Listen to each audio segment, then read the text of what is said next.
ప్రియమైన వారలారా, యేసుక్రీస్తు నామమున మీకు నా ప్రేమపూర్వక శుభాకాంక్షలు. ప్రభు అయిన యేసుక్రీస్తు ఈరోజు మీ జీవితంలో ఒక అద్భుతము చేయుటకు ఇష్టపడి మీతో మాట్లాడుచున్నారు. మీకొక అద్భుతం అవసరమై ఉన్నది కదా. మీ సమస్యలు తీరాలి, మీ అవసరాలు సంధించబడాలి, శరీరంలో ఒక స్వస్థత కలగాలి. ఒక అద్భుతమును దేవుడు మీకు చెయ్యబోతున్నారు. విశ్వసించండి. ఈ ఓరల్ రాబర్ట్ యూనివర్సిటీలో ఆ స్థలములన్నింటినీ చూస్తే అద్భుతంగా ఉన్నది.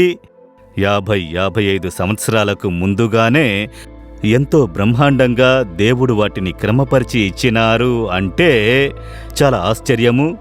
వెనక 4 బిల్డింగ్లు తెలుస్తున్నాయి కదా, అవి వచ్చి హాస్టల్స్. బాలురు నివసించి చదువుకుని హాస్టల్స్ అవి. అందులో ఎన్నో రూములు ఉన్నాయి. వేల కొలది అందులో నివసించవచ్చు. అంత బ్రహ్మాండముగా ఉన్నది. బాలికలకు ప్రత్యేకంగా ఉన్నది హాస్టల్. ఆ విధంగా ఈ యూనివర్సిటీలో దేవుడు చేసిన కార్యములను చూడగా నాకు చాలా ఆశ్చర్యము. ఎందుకో తెలుసా? దేవుడు ఈ కార్యమును చేశారు. ఆయన ఆశ్చర్యమైన అద్భుతములను చేయు దేవుడని ఈ యూనివర్సిటీ ఒక గొప్ప సాక్ష్యముగా ఉన్నది.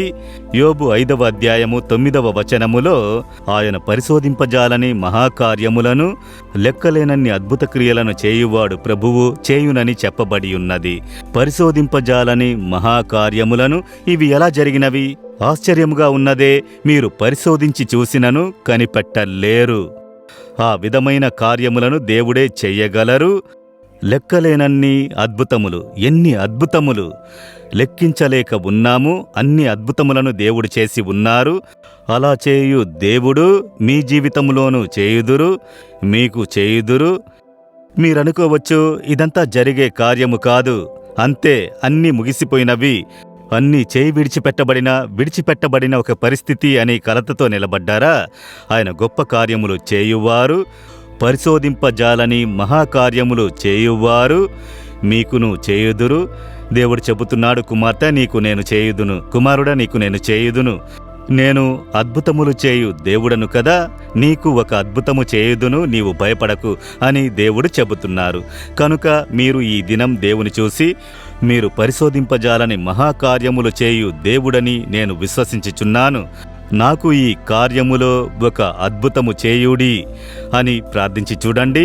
ఈ దినమే ఒక అద్భుతము జరుగును. విశ్వసించెదరా? ప్రార్థిద్దామా? దేవుడు మీకు చేయునది మీరు చూచెదరు. సరేనా?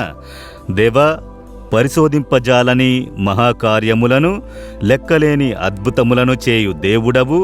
ఈ కుమారుడు, ఈ కుమార్తె నాకు అలాంటి ఒక అద్భుతము చేయుడి అని అడుగుచున్నారు. మీరు పక్షపాతము కలిగిన దేవుడు కాదు. ఈ దినము ఈ కుమారుని కొరకు, ఈ కుమార్తె కొరకు పరిశోధింపజాలని మహాకార్యములను, లెక్కలేనన్ని అద్భుతములను చేసి ఆనందింపజేయుము. యేసు నామములో ప్రార్థిస్తున్నాను. Amen, amen.